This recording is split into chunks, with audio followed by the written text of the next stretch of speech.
Welcome.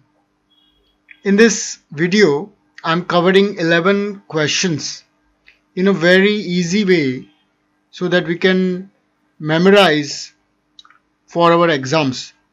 This is purely from exam point of view.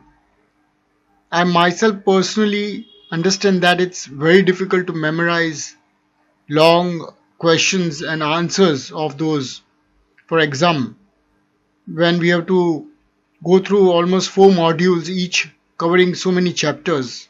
So it becomes very difficult to understand each of them. So point wise, if we remember them, it will be very easy. So I'm going to cover point wise each question approximately 4 points, the most important ones, and I may digress a little bit here there, and I'll also try to explain the answers in Hindi and English, a mix of both. This is these videos are I'm making for myself also. So uh, let's begin. But the core purpose of making this video is to memorize in a very easy manner. Alright, I'll be repeating again and again many of these answers till I myself am able to easily recollect without looking at the question. I hope this method would help others also, other students who are appearing for their first year BA LLB Economics and Law Semester 1 for 24-25.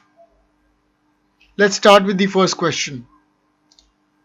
Nature and significance of economic science and its relevance to law.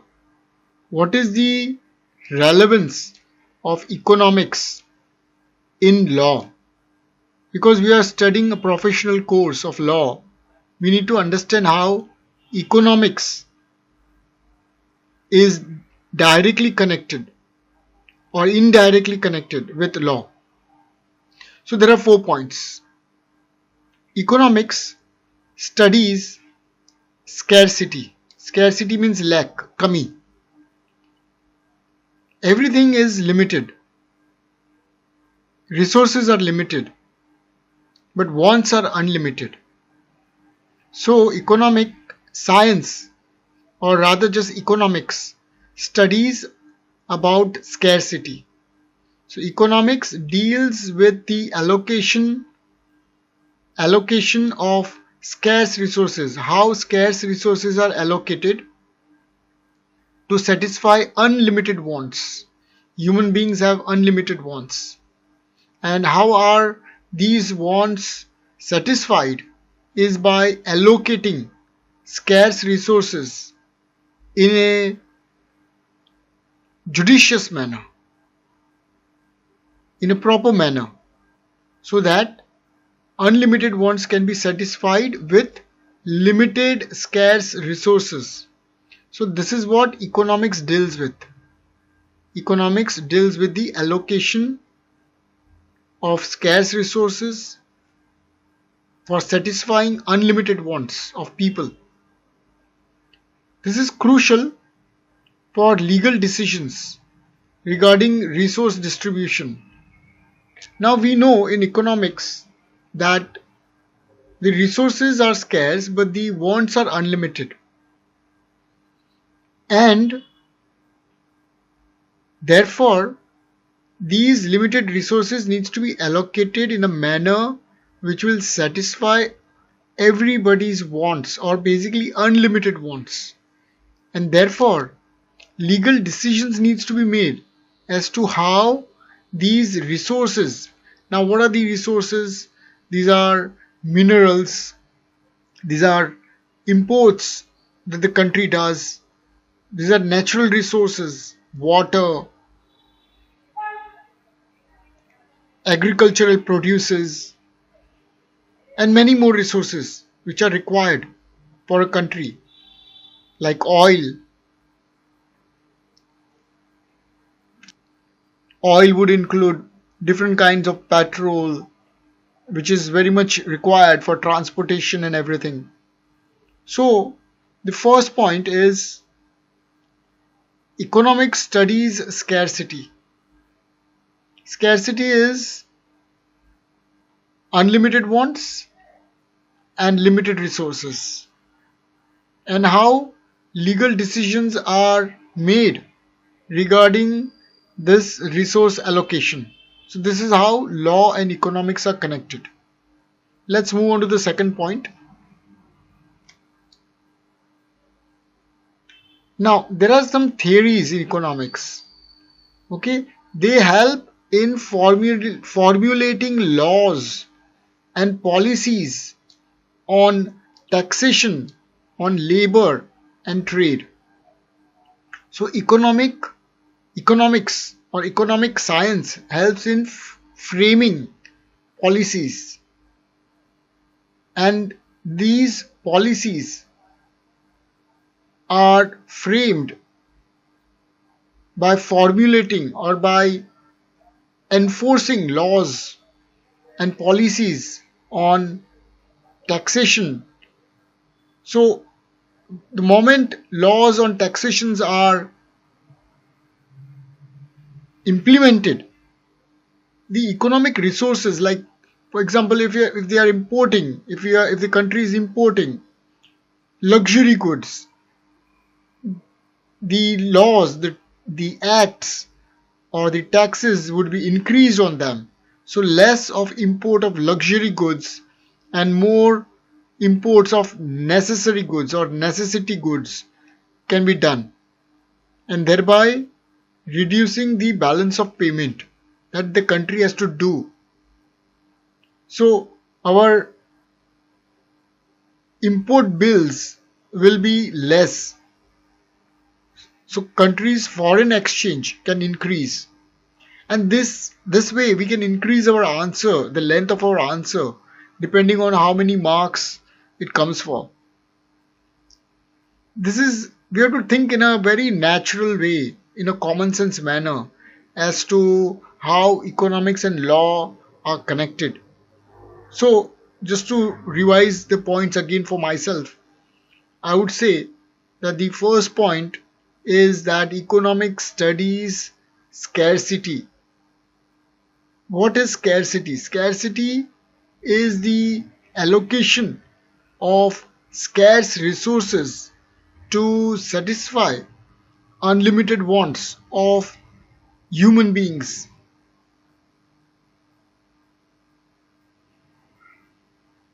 Now, resource allocation requires legal decision making, laws and acts, so that limited resources can be allocated in a most rational manner. Second is economic science is helpful in formulating policies and laws on taxation, on labor and trade. Third, economic science deals with welfare maximization. It is concerned with the welfare, that is the societal welfare, the welfare of the society, and aligning with laws. That is, economics aligns with the laws of the land to promote justice and equity. So, three things, 3 points. Economic science deals with scarce resources, framing of policies to or for proper allocation of resources through laws and acts on taxation, labor, and trade. Economic science is also concerned with the welfare maximization.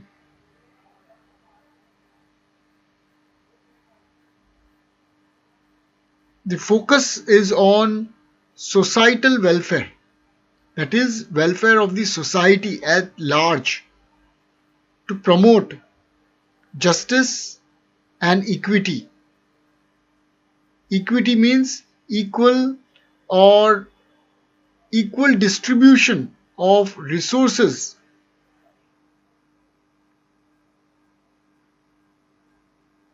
Fourth is dispute resolution. Economic science also deals with dispute resolution, that is, law helps in dispute resolution by understanding the economic principles.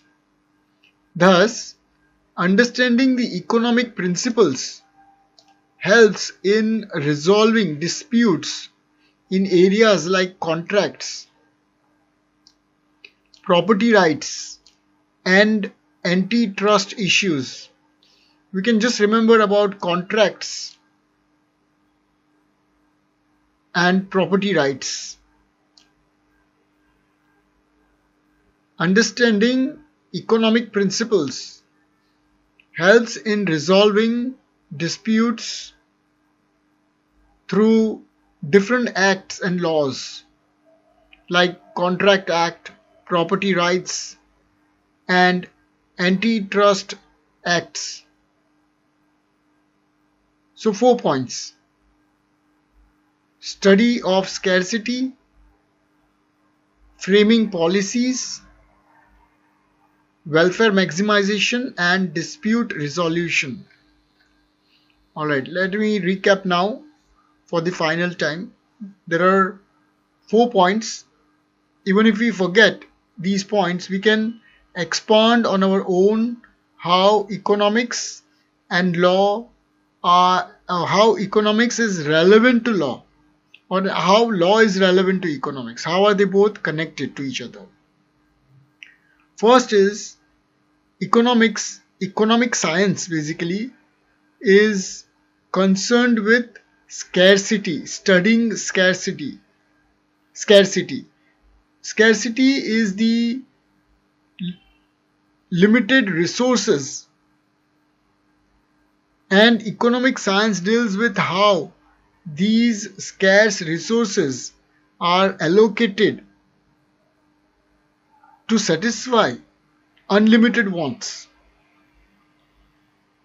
Second is that economic science is concerned with welfare maximization, that is welfare of the society at large.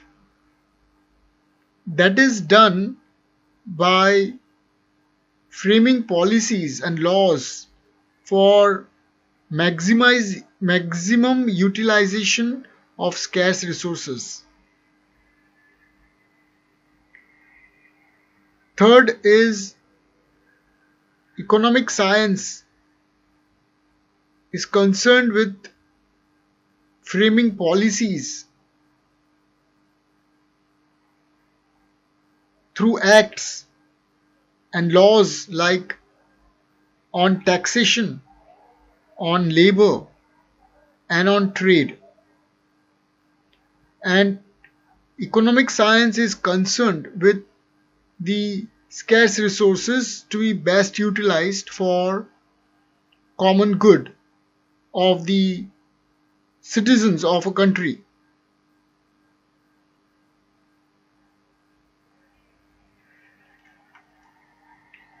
And dispute resolution.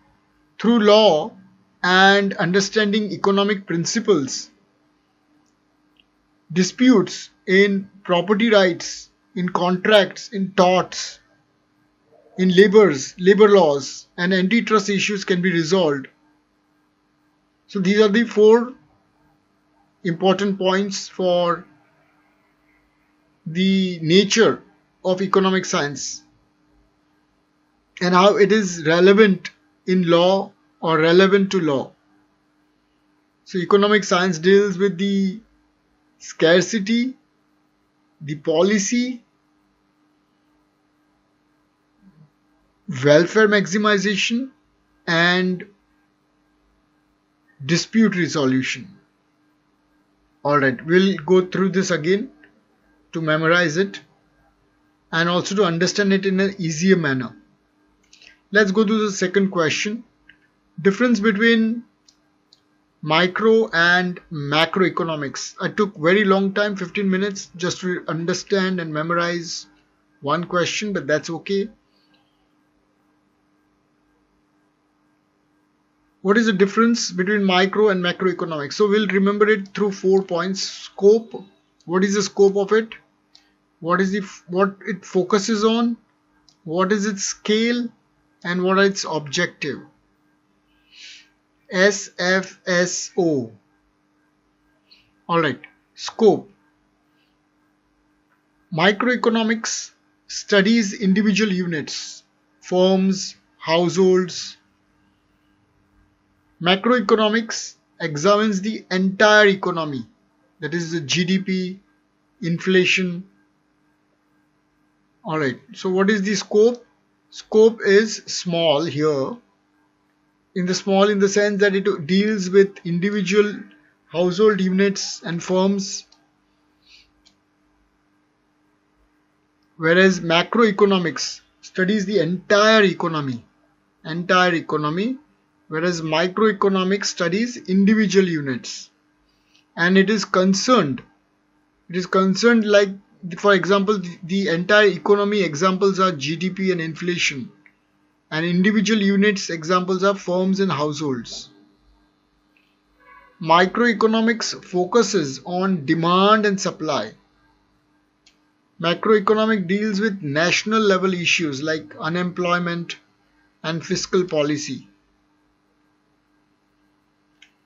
Microeconomics is small scale.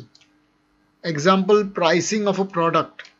Macroeconomics is large scale, that is economic growth. The objective of microeconomics aims to optimize individual resources. Economics seeks overall economic stability and growth. This is the objective of it. So first we'll start with the objective and then go step by step and link all of them together. So what is the aim of microeconomics? Why are we studying microeconomics and why are we studying macroeconomics? What is its main purpose or objective of microeconomics? That is to optimize individual resources or study individual resources. Whereas macroeconomics, we are seeking overall economic stability or growth. That is the objective of microeconomics. Because it's very important we start with that. Why are we learning anything? So microeconomics is concerned with optimizing individual resources, whereas macroeconomics is concerned with economic stability and growth, optimizing economic stability and growth. Microeconomics is concerned with individual units like firms and households, whereas macroeconomics is concerned with the entire economy like GDP and inflation.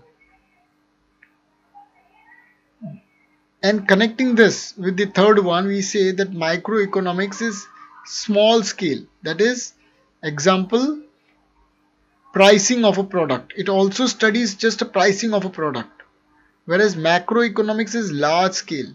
That is, studying economic growth. Here in microeconomics, we are talking about just the pricing of a product. A very small thing. Fourth, microeconomics focuses on demand and supply of individual markets, for example, whereas macroeconomic deals with national level issues like unemployment and fiscal policy.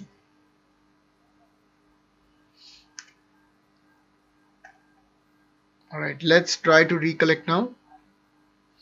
What is microeconomics and macroeconomics? Let's first understand the objective or the aim of micro and macroeconomics. Why are we studying that? Microeconomics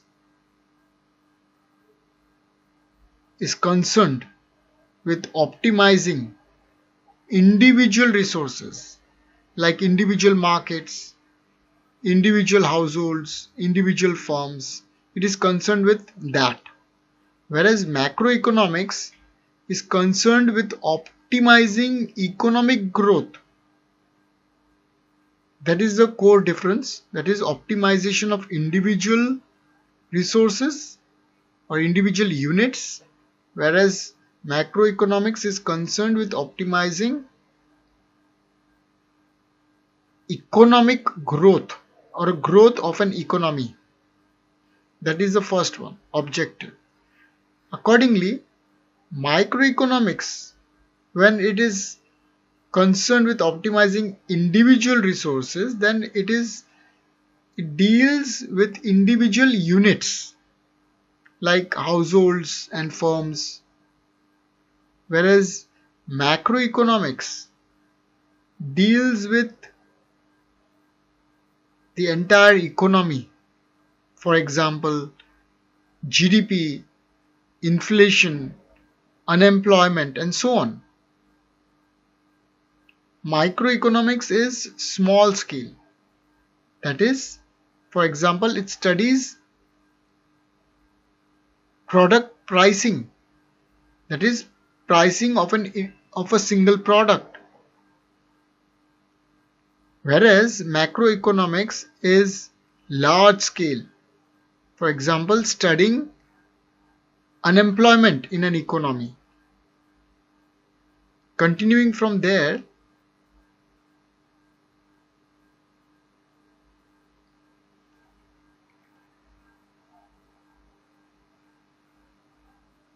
microeconomics focuses on demand and supply, whereas macroeconomics deals with national level issues like unemployment and fiscal policy, which we already covered.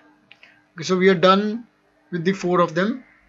Let's move on to the third one, positive economics and normative economics. Okay, nature. Positive economics. What is first of all positive economics? So positive economics describes what is based on facts, whereas normative economics prescribes what ought to be based on opinions. This is the most important difference. It is fact based and normative economics is opinion based. Positive economics is fact based and normative economics is opinion based. First point, positive economics describes what is and normative economics prescribes. This positive economics describes and normative economics prescribes what ought to be, what should be.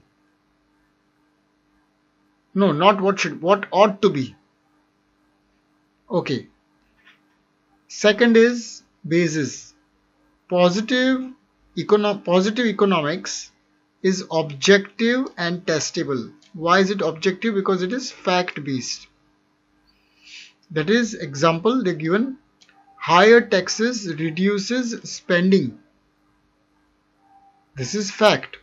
The higher the taxes, the lower the spending, because the money in the hands of individuals is reduced. Normative is subjective, that is, it is dependent on the subject or an individual, and it is value driven. Example, taxes should be lower. This is a kind of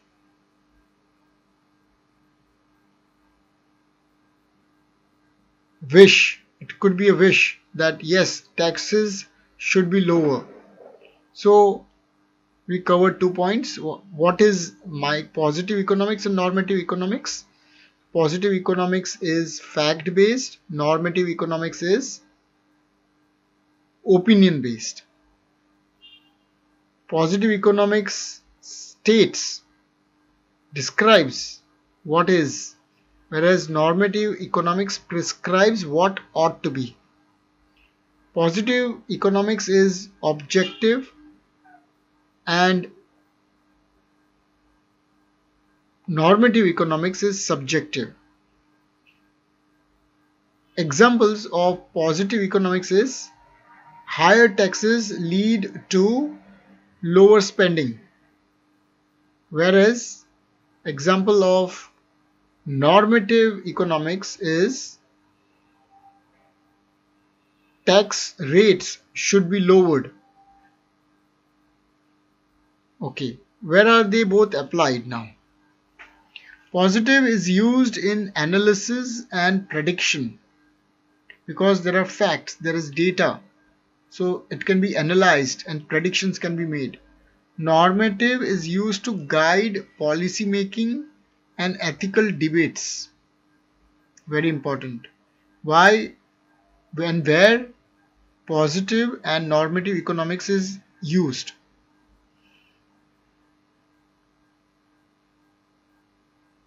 Relevance to law. Positive economics informs laws based on facts, whereas normative economics shapes law based on societal values. Positive economics helps in framing laws based on facts. These laws are made based on facts, whereas laws are shaped based on societal values, what society wants, and that is more of a normative economics. It is more subjective. Alright, so we have 4 points. Nature, that is the definition, we'll say the definition. Then we will also talk about some examples and where it is used and how it is relevant to law. Okay, let us just recap now. Let's start with defining positive and normative economics first. Positive economics is fact based, whereas normative economics is opinion based. Opinion है और ये fact है. So normative economics is opinion based. Now, positive economics describes what is actually, जो है वो बताता है, and normative economics prescribes what ought to be, मतलब क्या होना चाहिए, कैसे होना चाहिए वो बताता है. That is its nature.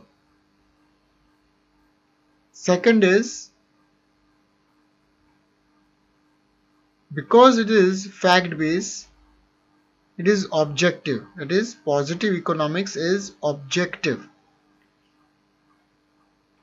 whereas normative economics is subjective. It depends on an individual or an entity. Example of positive economics is higher taxes reduce spending in the hands of the individual or reduces spending, whereas an example of normative economics is tax rates should be lowered.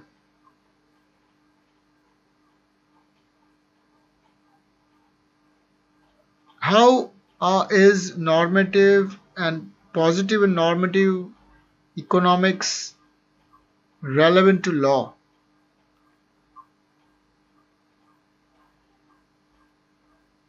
Positive economics helps in framing of laws based on facts, whereas normative economics shapes law based on societal values.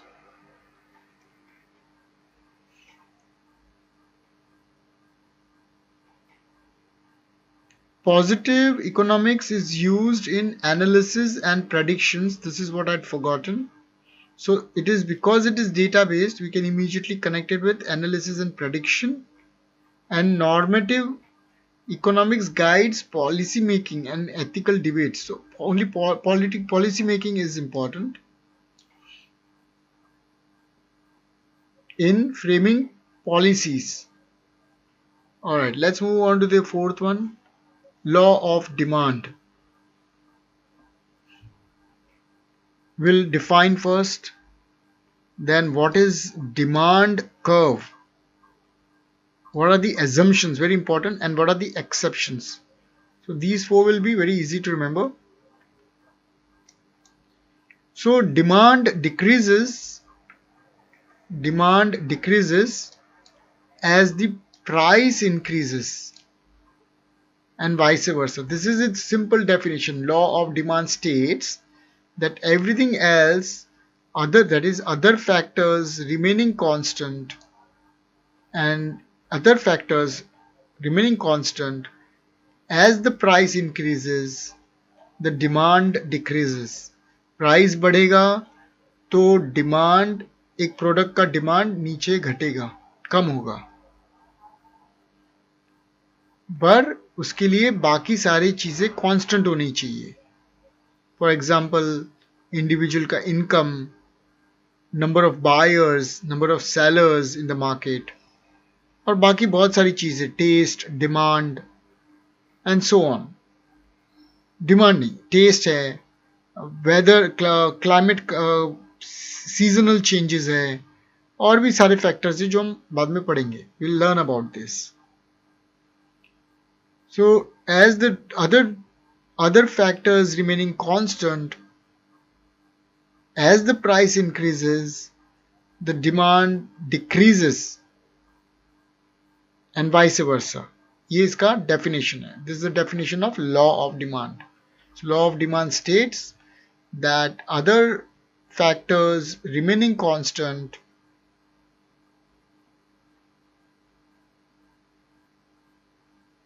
the demand for a product decreases as its price increases. Simple definition of law of demand. What is a demand curve? Demand curve is a downward sloping curve representing the law. So this is the demand curve. You can draw one graph also, simple demand curve, just to show the quantity demanded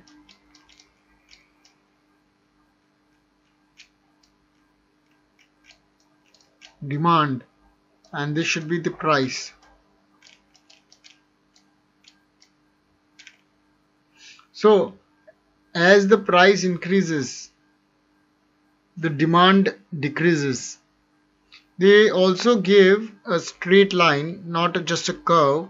Sometimes curve is also given and a straight line is also given, and we can draw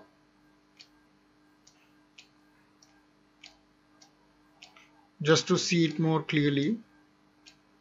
So as the price decreases the demand increases, that is, demand is here on this side, and as the price decreases the demand increases, and as the price increases you can see the demand will keep decreasing.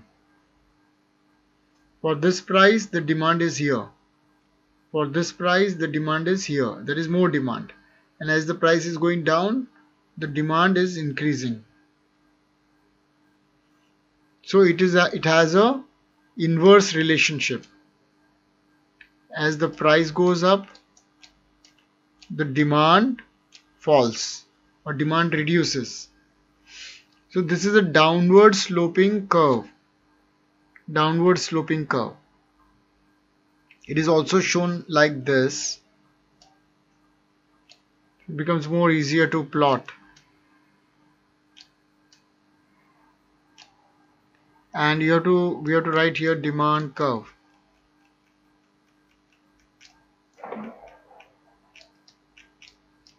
Demand curve, and this is price here, and this is quantity demanded.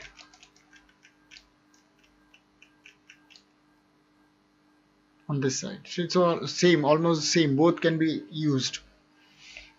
It's better to draw a diagram as well.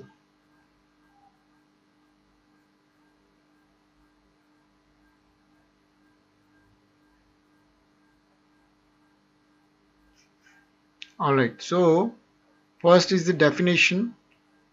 Other factors remaining constant as demand decreases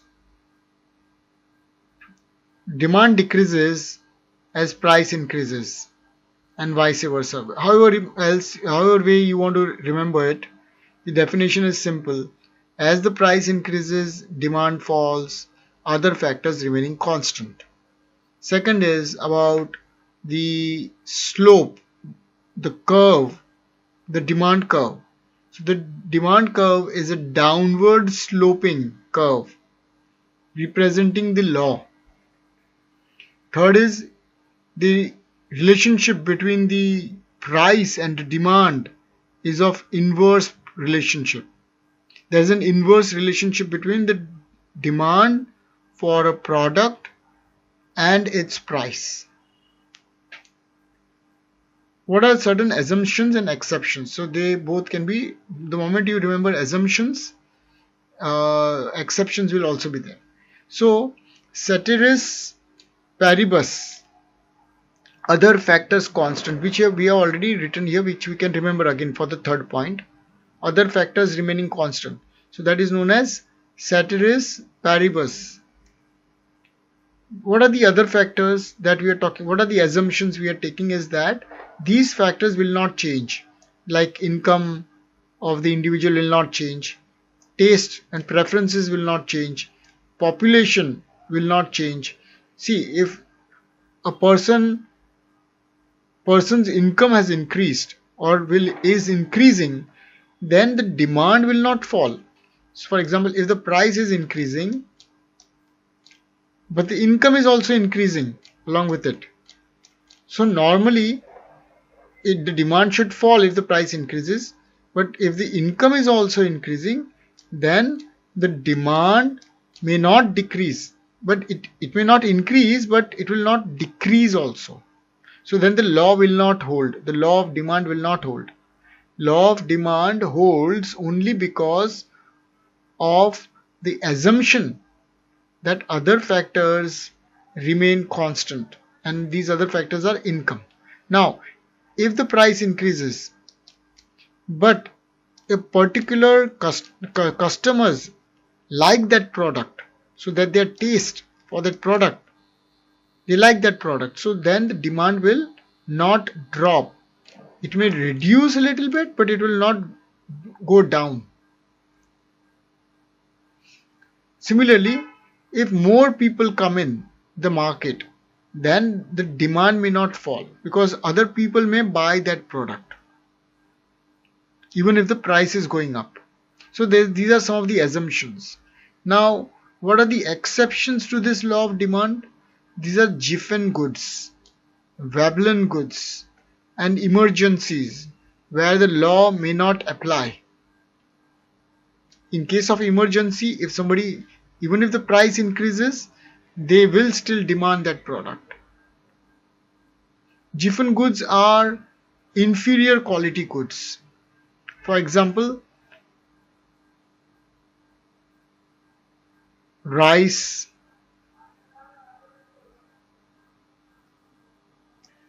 so some of the examples are for giffen goods. These are low quality goods, inferior quality.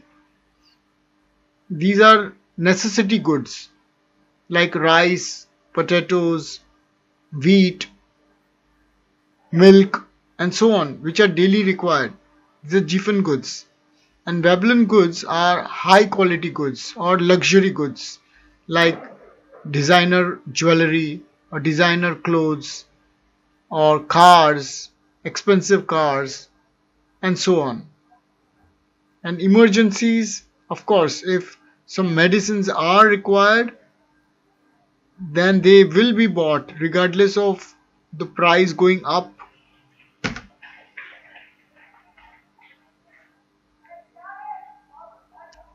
So 4 points we'll remember for law of demand. It's first we'll define that everything else remaining constant, as the price of the good, the product increases, the demand, we can also add services, as the price of the goods and services increases, the demand for the goods and service or the services decreases, and vice versa. Second is we'll talk about the demand curve. Demand curve is a downward sloping curve defining the law of demand. Here we can also draw a diagram to show on the y-axis, that is the vertical axis, we will state the price, and on the horizontal axis, that is the x-axis, we will state the demand and draw a proper diagram depending on how many marks the question comes for.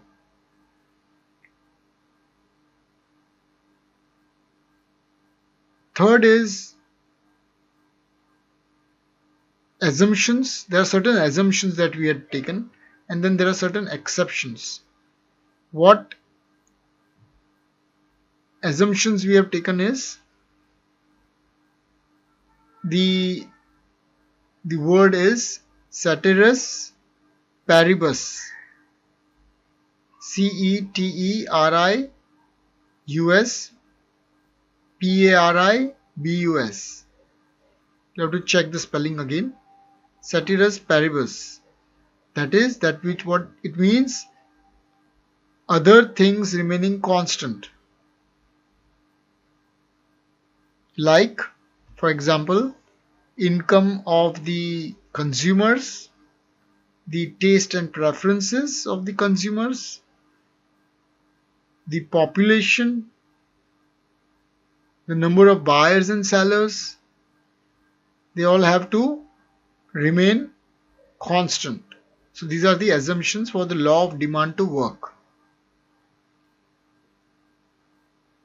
What are the exceptions? There are two exceptions. There is Giffen goods and Veblen goods. GIFFEN goods and VEBLEN Veblen goods, and emergencies. Giffen goods are inferior quality goods. They are necessity goods like rice, wheat, potato, milk, example. And Veblen goods are luxury goods, high-end goods like luxury cars, yachts, watches, and so on.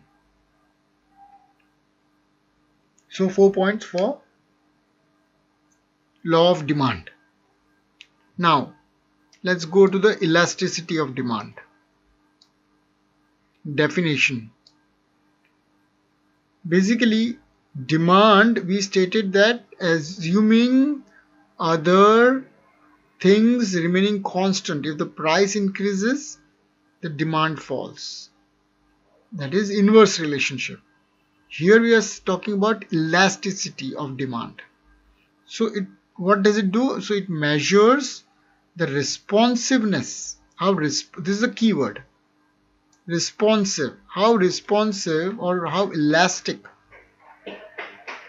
Measures the responsiveness of the quantity demanded of a good or service to a change in its price or income or other factors.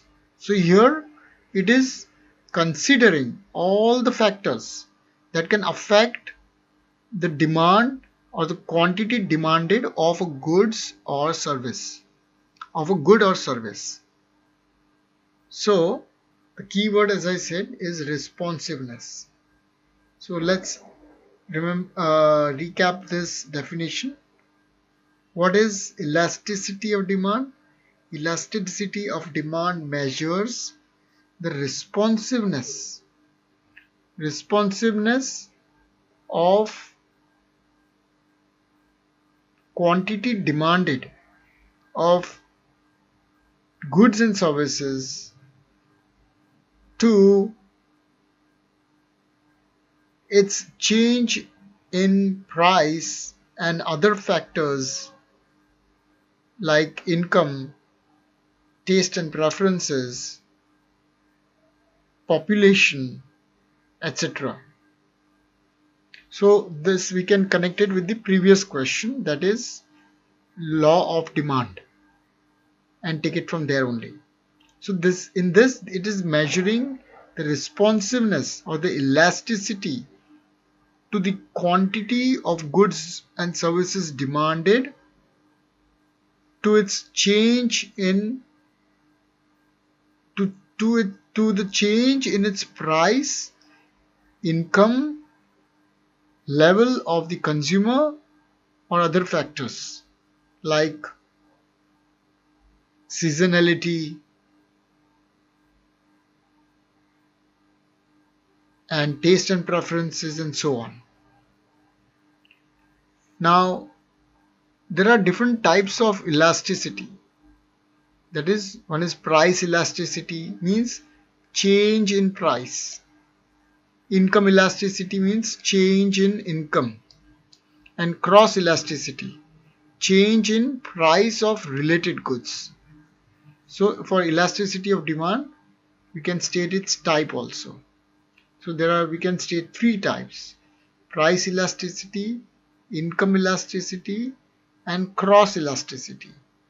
In price elasticity means change in the price of goods and services.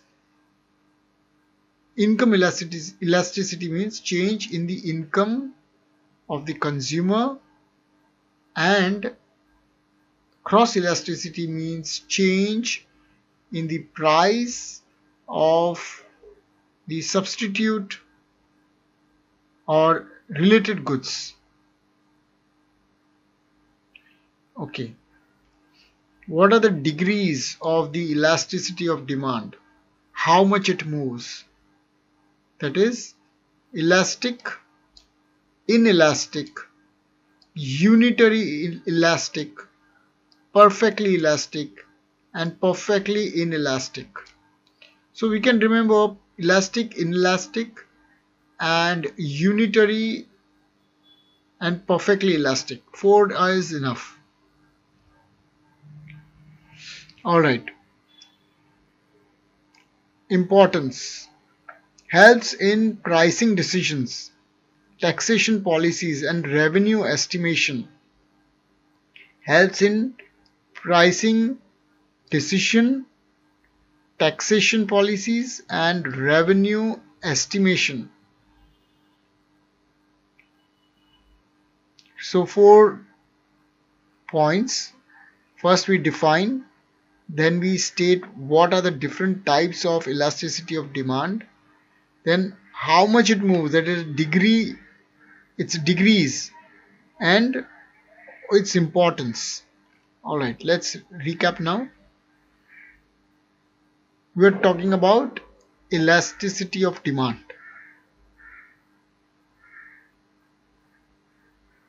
Elasticity, first we'll define elasticity of demand.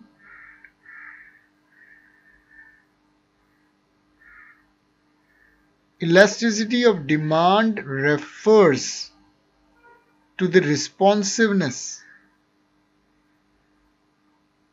to the quantity of goods demanded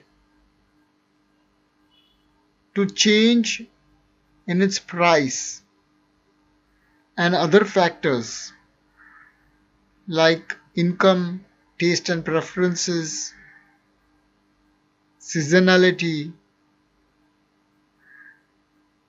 etc. Now, after definition, we'll talk about the different types of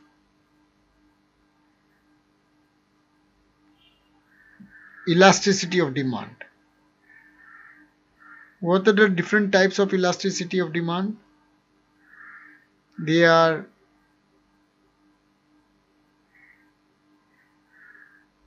price elasticity of demand. Immediately after stating the factors like income, price, we can come to the different types of elasticity. So one is income elasticity. Sorry, first is price elasticity, second is income elasticity, and third is cross elasticity. Income elasticity is the change in the income of the consumer. Sorry, price elasticity is the change in the price of the product.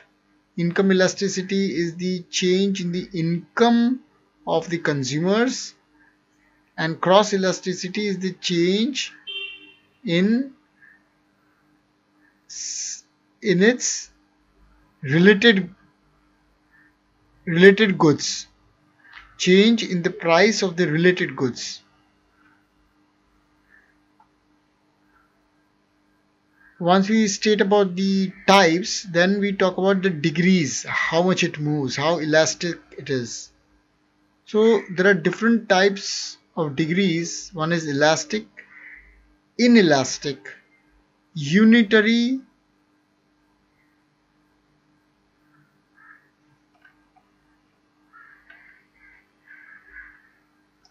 elastic, perfectly elastic, and perfectly inelastic. Or we can, if you don't remember unitary, we can say elastic, inelastic, perfectly elastic, and perfectly inelastic.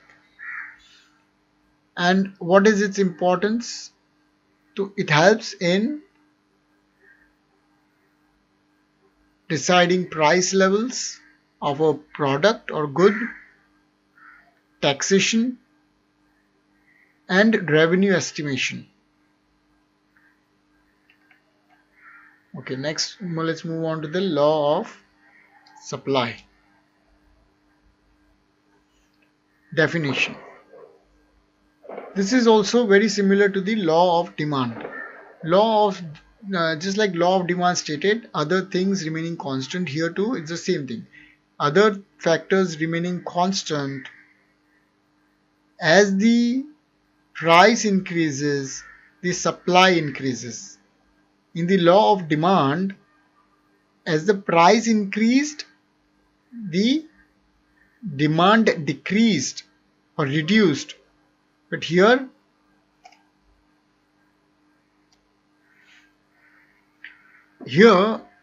there is a direct relationship, whereas in the law of demand it's an indirect relationship.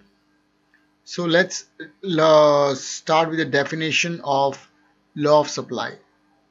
Law of supply states that other factors remaining constant,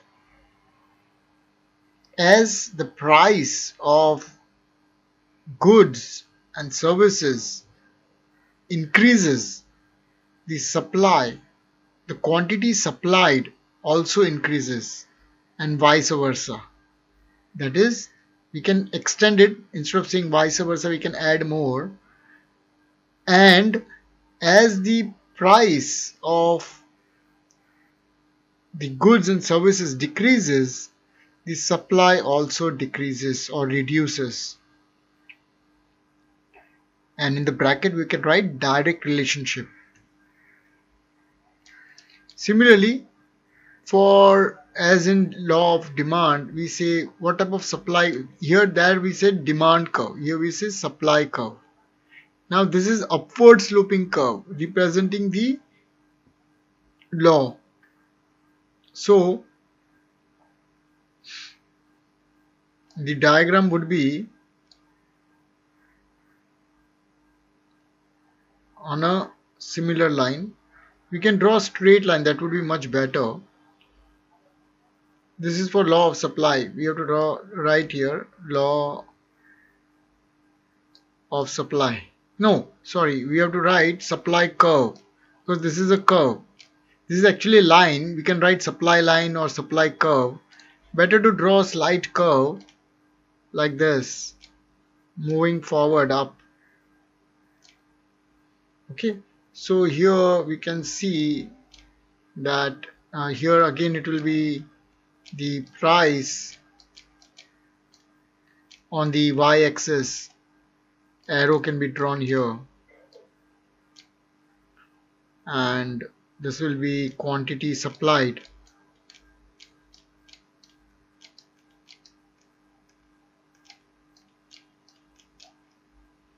So we can see how as the price increases, the supply increases.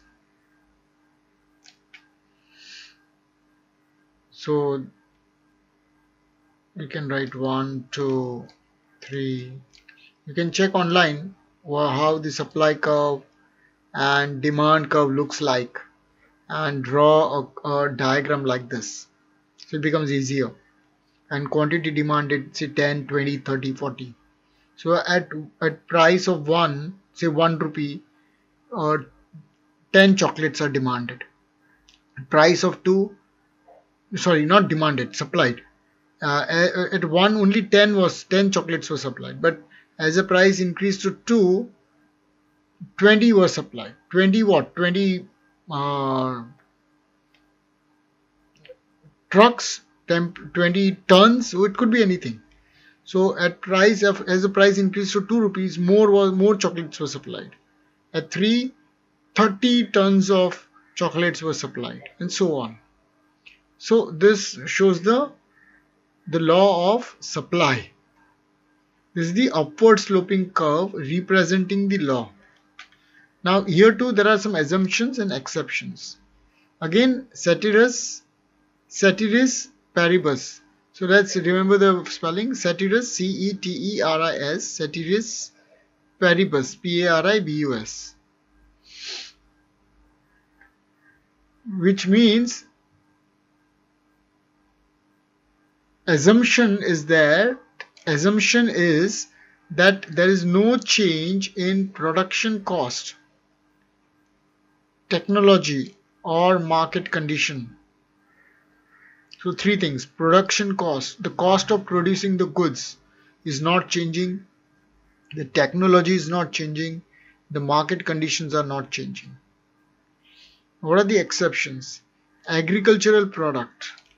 Even if the price increases, the produce of agriculture may not go up. Perishable goods. There too, the law of supply does not work. And situation with fixed supply, where the supply itself is fixed. Regardless of the price going up, the supply cannot be increased because the supply is limited. So these are the 4 points for law of supply.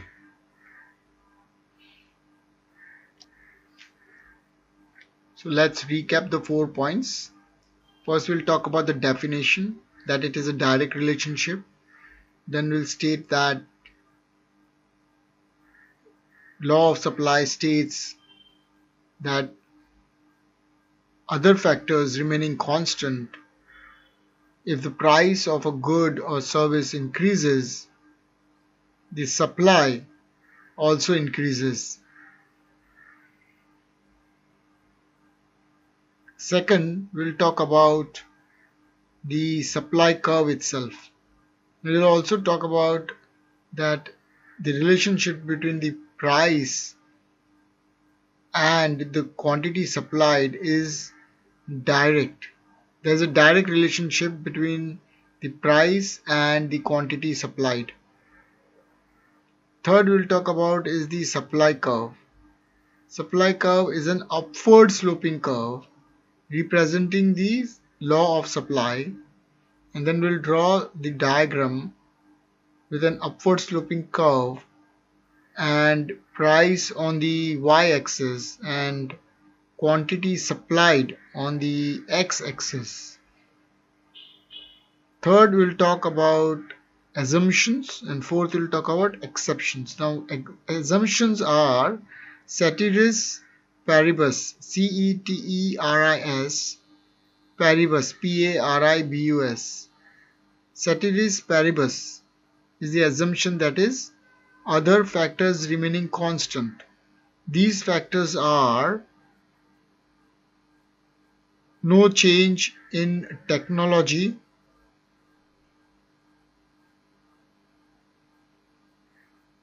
the cost of production remaining constant, etc. The fourth is the exception. Exception includes agricultural produce and products with limited supply and perishable goods also is important. Perishable goods, goods which perish or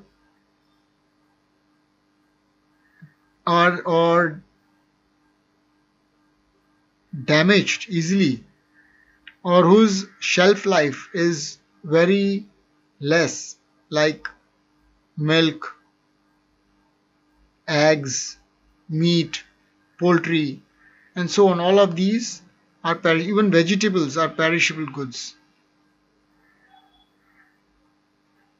Let's look at the seventh question, circular flow of income. Now, in this, we are talking about two-sector model. Then there's a three-sector and a four-sector model also. So we'll talk about two-sector model in this question. Later on, we'll take up 3 and 4 also and draw a complete diagram of that as well. So in the two-sector model, it involves households, that is consumers on one end, and firms, that is the producers. Where households supply factors of production. What are the factors of production? Land, labor, capital, and resources. Land, labor, capital, and resources.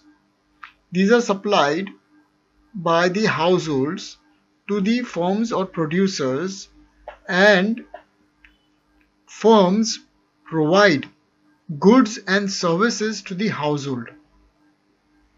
So the diagram we can draw, we write households here, I'm writing in shortcut households, and other place, either here on the side we can write, or one below another also. Household, you can check out the diagram of the circular flow of income in two-sector model. So these are firms. So household supplies, and then firm supplies to the households. So what does it supply? It supplies 4 things. Factors of production. Factors of production. And firm supplies goods and services to the household. So this is a simple two-sector model of circular flow of income. Detailed diagram you can look online so that you can draw a proper diagram with a pencil in the paper to get more marks. Also, it will help us to expand on our answer if we have diagram in front of us. So circular flow of income two-sector model involves households, or households are consumers, and firms who are the producers. And second point, households supply factors of production to the firms, and firms in turn provide goods and services to the households. Now, flow of money.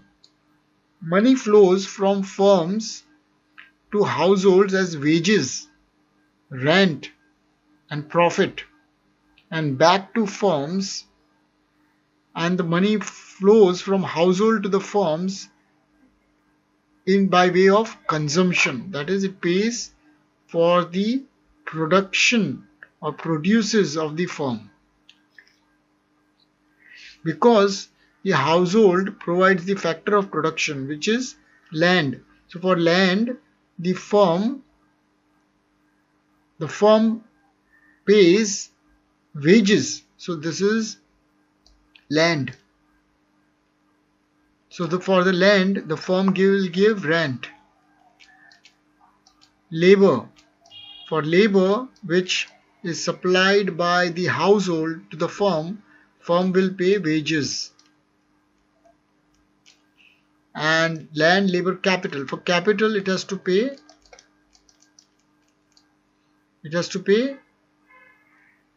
profit, because once the household gives capital to the firm will generate profit on it, and this profit will be shared with the household also. And resources, of course, with resources it will give goods and services. So all four are covered in this.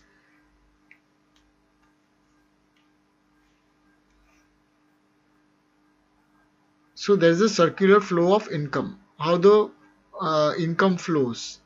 So first we talk about the two-sector model and what it is, and then how the money flows in the two-sector model. Third is leakages and injections.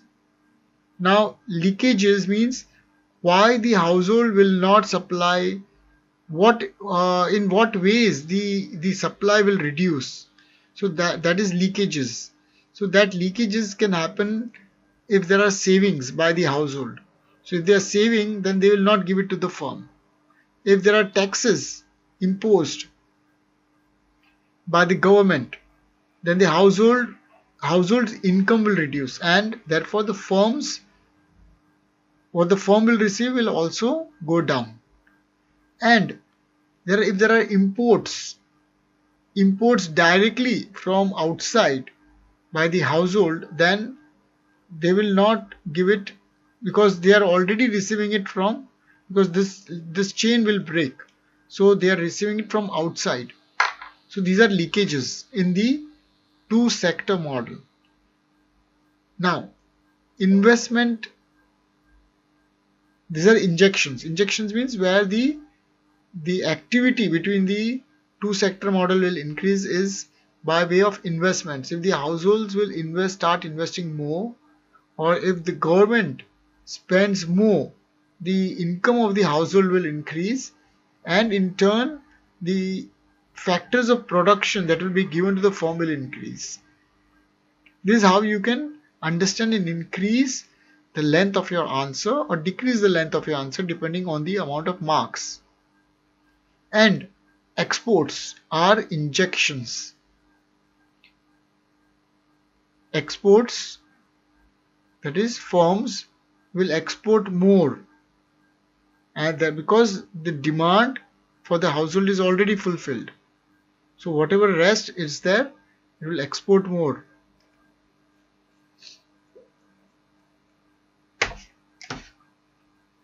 Okay, fourth is equilibrium. This is achieved when total leakage is equal total injections, ensuring the economy is stable. Alright, let's just recap the circular flow of income. First we talk about two-sector models, then how the money flows in the two-sector model, the leakages and injections, and how the equilibrium is achieved when the total leakages equal the total injections. Alright.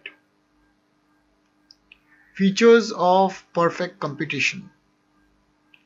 There are a large number of buyers and sellers. No individuals can influence the price. The market determines it. because there are so many buyers and sellers in the market that nobody has control over the price, and nobody therefore can influence the price. The price is determined by the market.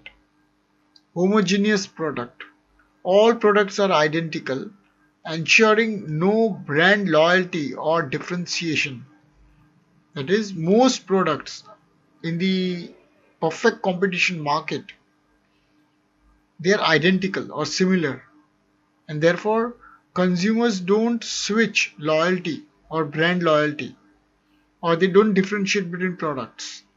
Therefore, no individual buyer or seller can determine the price. Free entry and exit. Firms can freely enter or exit the market, ensuring no long-term supernormal profits. Perfect knowledge. Buyers and sellers have full knowledge of prices and products. These are the features of perfect competition. In perfect competition, we have large number of buyers and sellers. Therefore, nobody can influence the price of a product. The other thing is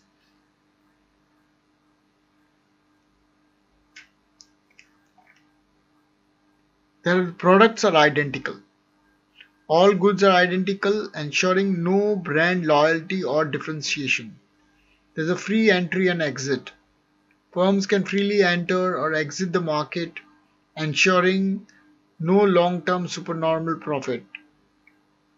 Alright, so large number of buyers and sellers, identical goods, that is homogeneous goods, a product, and free entry and exit. Alright, let's look at the next one. Monopolistic competition.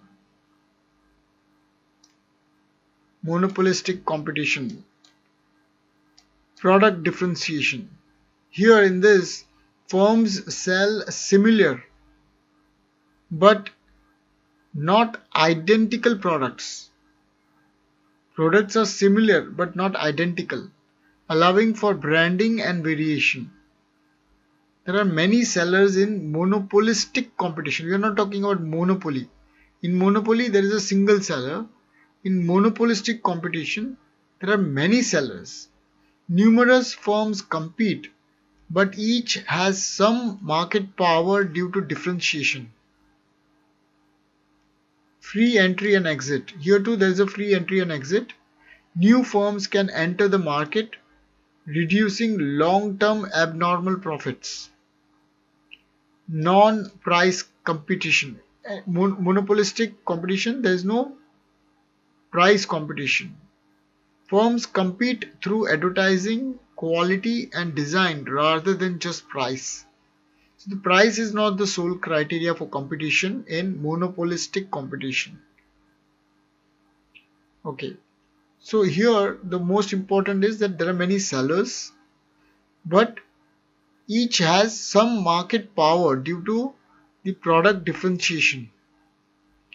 New firms can enter the market, reducing long-term profits, abnormal profits, because there is a free entry and exit.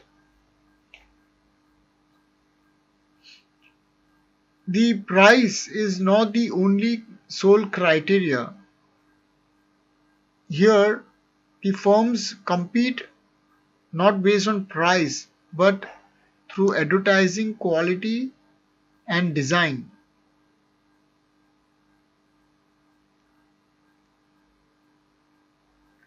Alright, let's move on to the 10th one. Monopoly. In monopoly, there is a single seller. High barrier for entry. They are the price makers also. And consumers lack choice. So monopoly is important. There is only one firm dominating the entire market with no close substitute for its product. There is a high barrier to entry.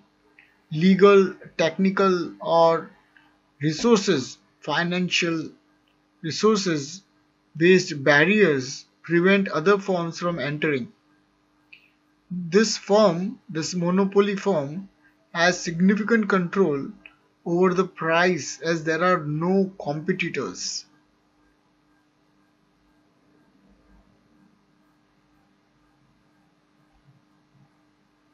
And consumers lack choices as they do not have any alternative product to choose from. Alright, next is 11th, oligopoly. In oligopoly, there are dominant firms, but there are few of them. So in monopolistic, there are many small firms. In oligopoly, there is few dominant firms, and in monopoly, there is only one firm. So one firm in monopoly, many firms in monopolistic, and few firms in oligopoly. So a small number of large firms control the market. Here the keyword is few firms, few dominant large firms control the market, influencing prices and output. There is interdependence. Firms' decisions are influenced by competitors' actions, leading to strategic behavior.